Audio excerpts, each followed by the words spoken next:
આરોગ્યમય સર્વદા આ કેન્દ્ર વર્તી વિચાર સાથે જનના આરોગ્યની સુખાકારી માટે સદૈવ કાર્યરત અટલાદરા વડોદરા સ્થિત BAPS શાસ્ત્રીજી મહારાજ હોસ્પિટલ દ્વારા સર્વરોગ નિદાન કેમ્પનું ભરૂચ સ્થિત BAPS શ્રી સ્વામિનારાયણ મંદિર ખાતે આયોજન કરવામાં આવ્યું। BAPS સ્વામિનારાયણ મંદિર ખાતે આયોજિત મેડિકલ કેમ્પનું ઉદ્ઘાટન પૂજ્ય અનિર્દેશ સ્વામી દ્વારા દીપ પ્રાગટ્ય કરી કરવામાં આવ્યું। કેમ્પમાં જનરલ સર્જરી, હાડકાના રોગો, હૃદય રોગ, જનરલ ફિઝિશિયન, કાન, નાક અને ગળાના વગેરે જટિલ રોગના નિષ્ણાંત તબીબો દ્વારા સેવા આપવામાં આવી હતી। તે ઉપરાંત ભરૂચના નગરજનોની સુખાકારી માટે એક્સ-રે, મધુપ્રમેહ, ECG જેવા પરીક્ષણો પણ નિઃશુલ્ક કરીને જરૂરી તબીબી માર્ગદર્શન પૂરું પાડવામાં આવ્યું હતું। સાથે સાથે રાહત દરે દવાઓનું પણ વિતરણ કરવામાં આવ્યું હતું। આ પ્રસંગે ઉપસ્થિત 500 થી પણ વધારે દર્દીઓને કેમ્પનો લાભ મળ્યો હતો।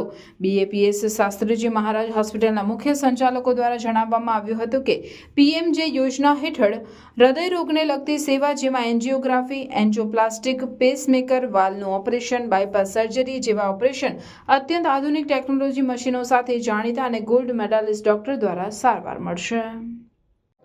જય સ્વામિનારાયણ। મારું નામ ઘનશ્યામ નાઈ છે। BAPS સ્વામિનારાયણ સંસ્થા હેઠળ ચાલતી અટલાદરા સ્થિત BAPS શાસ્ત્રીજી મહારાજ હોસ્પિટલ દ્વારા આજે ભરૂચમાં સર્વરોગ નિદાન કેમ્પનું આયોજન કરેલું છે, જેમાં ઓર્થોપેડિક સર્જન, જનરલ સર્જન, કાર્ડિયોલોજિસ્ટ, ફિઝિશિયન, ENT જેવા ડૉક્ટરોએ અહીં આગળ સેવા આપવામાં આવે છે, જેમાં 500થી વધારે દર્દીઓની તપાસ કરી છે। સાથે સાથે એમાં RBS, random blood sugar, ECG, X-ray જેવી સેવાઓ પણ નિઃશુલ્ક આપવામાં આવશે। આ સાથે સાથે દવાઓ પણ રાહત દરે આપવામાં આવશે। જય સ્વામિનારાયણ।